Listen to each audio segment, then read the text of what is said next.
and I'm going to fail. No, I believe you can hear more. You should not fail.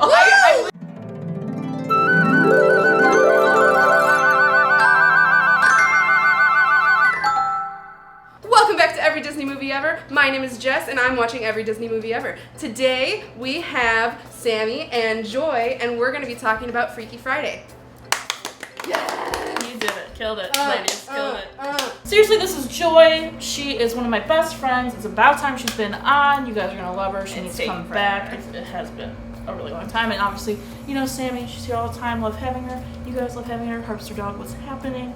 Freaky Friday is a 1976 theatrical release. It's directed by Gary Nelson, cinematography by Charles F. Wheeler, editing by Cotton Warburton. It's written by Mary Rodgers, based off a book of the same name by Mary Rodgers. She wrote the screenplay and the novel. Freaky Friday stars Jodie Foster and Barbara Harris. Jodie Foster, Jess talks about in the video for Napoleon and Samantha, and you can find that in the description down below. Barbara Harris is best known for 1,000 Clowns, Family Plot, Peggy Sue Got Married, and an Oscar nom for Who is Harry Kellerman and Why is he saying those awful things about me? Yay! Both Jodie Foster and Barbara Harris were nominated for Golden Globes for Best Actress in their respective roles, and they technically also played each other, so they were nominated for the same thing. This sexism is rampant. So much rampant sexism. So much rampant both ways. I feel like, because the sissy comment for the little brother. And yeah. It's kind of hard to avoid though in like media. Everybody, even now, there's always like, oh, you're a sissy for liking these things. Pink, no, it's not allowed. Yeah. I mean, I do kind of wonder how we would review this movie 10 years ago, because these issues were never like, Well, no, I mean, Friends, they're constantly bringing up these sort of things. Like, right. No, don't do that. And that was just normal. Yeah, and the friend zone invented by friends and like, that kind of stuff. But, yep, sexism alive and well, but it is really prominent with feminism. That doesn't get really shot down as much as it normally does in past films. Yeah. Like, she actually calls her husband a chauvinist pig, which is like, you wouldn't expect to hear that. Jodie Foster as the mother calls her father the chauvinist pig. It really gets confusing. It was really weird because you have the feminism, but then you also have that shot where you're seeing the secretary's butt shaking as she's walking. Like, so you're still getting like the male gaze. Keeps trying to make herself uglier. Yeah, I'm like, okay, because that's not obvious, and that doesn't do anything for you. Like, just because you put on glasses and put your hair back, but doesn't cover yourself in a jacket. And cover yourself in a jacket doesn't mean that you're not beautiful. Exactly. Cinematography, there's still really some harsh shadows. It has gotten better, but it was really blanket lighting. There wasn't any lighting that was really interesting or dynamic. You know me, I have to talk about it. There was a lot of movement, a lot of motivated movement, so it went unnoticed. Couple handhelds, but not too many. But there was that the mom talking and the daughter talking. The juxtaposition. Yeah.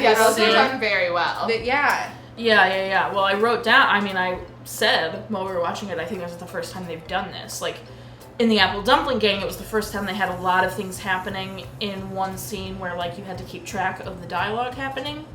And then this, I think, is the first time they've had juxtaposing scenes where the mother and daughter are telling the same story, and they cut between the two to see the two different viewpoints of that story. You can kind of see, like, it was like an early time of them doing that because it was very repetitive. They haven't really smoothed it out. It was just like, okay, here's the thing that she's saying. Like, they weren't really good with editing it, but you know, it was fresh. It was a new idea. So. Yeah, it wasn't. Well, when they were telling the story of before they got switched, it wasn't super repetitive. Yeah, but once they were switched, it was like they were saying the same things about each other. It's like, okay, we get and it. things that were like, and they were spelling it out. Yeah, yeah. It was when it's obvious what happened. Yeah, they don't really need to. But that switch was prime 70s. Oh yeah, the effects, prime 70s, colorful. And it's not explained, it's just Freaky Friday. Like, it's Friday the 13th, and they make that wish on Friday the 13th, and that's why they switch. When does it say that it was Friday the 13th? It was pretty early on. Right at the beginning of the movie. They skipped over a vagina joke, but went for the boob joke. Yeah. Yep. So, boobs are always safe. Well, I remember the first boob joke. It was Old Yeller. Oh, really? There was a boob joke in Old Yeller. Well, because it was a big deal to me, and I say it in the Old Yeller video. I'm like, there's a boob choke in Old Yeller. I'm like, what? But this whole movie has so many adult themes. Oh, yeah. Yeah. It is so many adult jokes. Drinking. The daddy kink. Oh my The God. daddy kink is gross. So gross. It was bad with just the actual dad, and then it goes to other people, like the principal. The principal. And the teacher. Ugh. So in the movie, obviously they're switched, so she accidentally calls her dad And Daddy he's really excited. as the wife, and he's into it. He's like, wow. wow, that stinky dress. Yeah. And then she says father to the principal about her husband, which is actually her dad, because obviously they switched bodies. And he's like, oh, this is enlightening. And you're like, ugh. Now I'm like, how did I watch this in like 3rd grade? But no, I get it. Because I didn't understand. Yeah, I mean, This you is missed back, a lot of like things even as in a child. 90s. Well, I missed so much because I totally thought that Annabelle was a boy. Which I totally understand now. Yeah, Jodie Foster's character, or I guess Jodie Foster, she looked like a boy. And I mean, can I say this on your show? I thought she was attractive. I don't care if you say that. I was like, you're going to say something offensive about how she looked like a man? Like, what do you... No, I just didn't, and I guess maybe I didn't totally realize that she wasn't a boy as a kid, and it just Obviously. like, ew, like Yeah, so everything went over my head, Pedophilia. Can't do it. Pedophilia. and there was it was pushing the envelope. Yeah. And I mean, it wasn't even just with the daddy thing, but also with Boris, the next door neighbor. Right. Well, He was like daddy. It's 14. like a daddy kink that's like, no thank yeah, you. that's it exists, but it's not illegal. Right. Right. Pedophilia, Where, like, mom hitting the on mom a 14-year-old. And it's like just supposed to be okay because we know it's not actually the mom. When it's Yeah. like, no. But No. still not okay. That woman had to act that. Barbara had to act that Right. with him. He goes on to be Jimmy Olsen in Superman. Yeah. Can we talk about the dog now? So we can talk about Max. Max is the true MVP. He's the best character in the film. Like throwing all the shade. He's witnessing all of this He's going the best down. reactions. Yeah, he's the best reactions. He's like, guys, come on, Yeah. get And then he gets carried yourself everywhere. together. Yeah. Him getting carried everywhere. And he's just like, totally chill with it. I think that's the chillest dog actor I've seen in my entire life. he's adorable. He's the So best little cute. basset hound. I would watch that movie again just for Max. Yeah. It's a good movie. I'd watch it again anyway. It was Yeah. funny, but like Yeah. Max for sure. I wanted to talk about the scene that we were all anxious about. Oh yeah, the scene that had like 30 million things going on, and they did a great job Yeah. with that.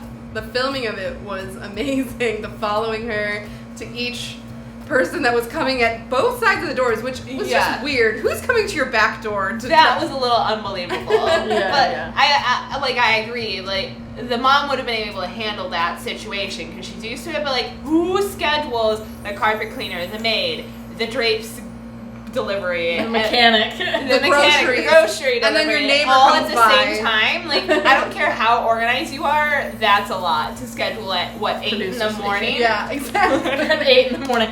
Yeah, Why okay, did so you the do scene, that to yourself? The scene is like the first real scene that we get of Annabelle as Helen? Ooh, I don't know.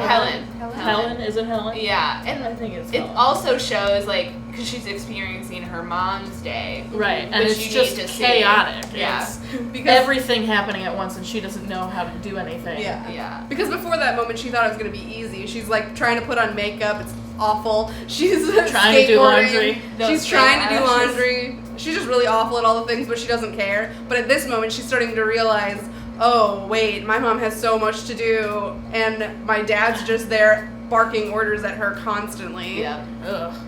And at the beginning, she's like, my dad's awesome. He's the coolest. He's way better I'm than my kind of mom. glad they have that twist in there. Yeah. Like, Yeah, that to she shatter her realizes. vision of her dad. Yeah, that Yeah, he's yeah. a chauvinistic pig, which she says. The little brother being so sweet. Oh, my yeah. God. That was the true That turn scene of had events. me near tears. I was like, not really into the little brother as a character before, and then he came out strong. I mean, He like talks about how much he loves Annabelle and everything, and it's the only person that's on her in side. the film that's on her side. Yeah. And it's like that like loves her even though she has braces, and loves her even though thinks she's beautiful. Yeah, thinks she's beautiful. Thinks that even though thinks her being messy is cool. Yeah, he tries so hard to be messy just to like get in trouble with her, or just like so she won't get in trouble. Yeah, and it's trying so hard. Really, really sweet. It is sweet, but he also looks like the Grinch as a baby. He does look like the Grinch as a baby. That's very true. Our major problems with this movie were the mom and daughter never spoke while they were switched. They never tried to get to each other while they were switched. That would seem like the first thing in your mind to do. Like, oh, I'm in my mom's body. I need to find my mom, who must be in my body, right? Right. And that's just like logic. Oh, okay. I want to switch us back immediately because I'm an adult who doesn't want to be in her kid's body for real. Yeah. And it took them, an entire day of traumatic events to be like, I don't want to be in this body anymore. And then not even the first traumatic event. But they don't even change back into their brains. Their bodies switch places. Yeah, that completely. blows my mind. The first switch is their minds switch places. Their second switch is their bodies switch places. She's literally driving a car and then turns into the daughter. Yeah. I'm sorry. Like out of all the people, at least Boris should know. Yeah, exactly. But he seemed a little dim-witted. There's always a freaking car chase. The car chase. Well, literally, they almost trick you. It feels like you're gonna get out of the movie without a car chase, and you're like, yeah, okay, we're like almost home free. So close. And then she got in a car, and I was like, I'm a little nervous. Yeah. We're getting in a car, and she doesn't know how to drive it. The second she passed a police officer, I was like, oh, here we go. Here we go. Was it. And that was the moment for me that the movie just went downhill. Because it was so strong the entire time. Oh my god. Until that car chase. Exactly. We were dying laughing the whole movie and being like, this is ridiculous. It was so fast. There were no slow parts. And then the car chase happened. And the car chase just puts a frickin' dart in the movie. Mm-hmm. Just immediately all of us were like, yeah, okay, this is dumb. Yeah. And then the water skiing scene and the hang gliding. Both of those things happening at the same going on to insert the male stunt double. The absolute male stunt double for literally every lady in the film. Yeah. But yeah, I mean, it's just it was so good up until that point, and then it's just the most crazy, ridiculous car chase. Cars getting split in half. You know, cars driving on a bridge thing that's only meant for people, like so ridiculous. Yeah. It just doesn't make sense to me though, like how in these like older chase scenes, like the police just don't care about the cars. They're like, oh, I'm not sure if this is gonna fit. I'm just gonna plow through. Yeah. I don't care what happens to the car. They don't even care. They destroyed like a dozen cars. And just like how, like in real, like just. How do the cops never catch them? There's literally 10 cop cars. I know. They have plans for these things, and it's a 13-year-old driving a Beetle. Like, come on. Oh, and I like how it took her till the very end of the dock to stop the car. It's like, okay, you don't know how to drive, you definitely know how to just pound on a brake to stop the car before the end of the dock where you tip into the water. And then they wound up in the water anyway, and the car didn't really sink very fast, at least not fast enough for them. Or slow enough. It sunk slow enough for them to have such a heart to heart for like a whole 2 minutes. Yeah, it was just so long. Yeah, the car should have sunk real quick. Yeah, but it didn't. Especially because it was open. Yeah, didn't have like air that had to seep out. Yeah, it was open. It was just like my car. And they're just sitting in it. All of the boys too. I just feel like they would just try and swim away. That's where the 2003 movie, I think, really excels, because they actually did meet up and was just like, what is going on? Immediately. It happened in the Chinese restaurant. They're handling it the next morning. I guess, the next morning they wake up. And so it, you know. But this is all happening in the span of a day at school and at home and then out in the world, which when it gets crazy. Yeah. They never once try to solve it with each other. They're just freaking out. I can't do this. All in all, though, the movie was so fun. Like, I would definitely watch it again. Yes. I, had a great time. Sans car chase. Exactly. I was surprised how much I enjoyed it up until the car chase. And I'm the only one that saw this movie as a child of us. And I do not remember the end at all. I only remember the beginning. So maybe I just turned it off at the car chase, because at that time, maybe I was also like, you know what, this is stupid, bye. The movie was made for $5 million and made $25 5.9 million in the box office. Not bad. I think in the United States. I don't think that's globally. I have no idea. No, I just write down numbers. I don't know. She just made that up. I didn't make it up, but Wikipedia could have made it up. So, they had a link, a reference link for it though. So I give it 7 maxes out of 10. I will give it 7.5 maxes out of 10. ooh, a 0.5 benefits. It's a 0.5. I'm gonna give it 8 maxes out of 10 because it's pretty solid compared to a lot of other Disney movies. Our total movie count is somewhere on the screen. Parent, Death Toll, and Cry Count are still the same. If you want to keep up with what movie I'm watching when, follow me on Instagram or Twitter and you'll find out what movie I'm watching when. You can also follow Sammy at her 2 different Instagrams. She's got a Disneyland themed Instagram and her normal personal Instagram. You can also follow Joy on Instagram, Curvy Independent, Espoleto, Trader Sammy's, Jess number 19, what's good. I put out videos every Monday and Friday. Until next time, comment, like, subscribe, and I'm trying to live you are, so you do you, and don't be the dad about it.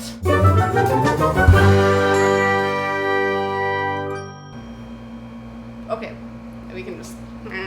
You're gonna cut this. Thanks for telling my future me Future that I'm you, cutting cut that. this. Okay, you got it.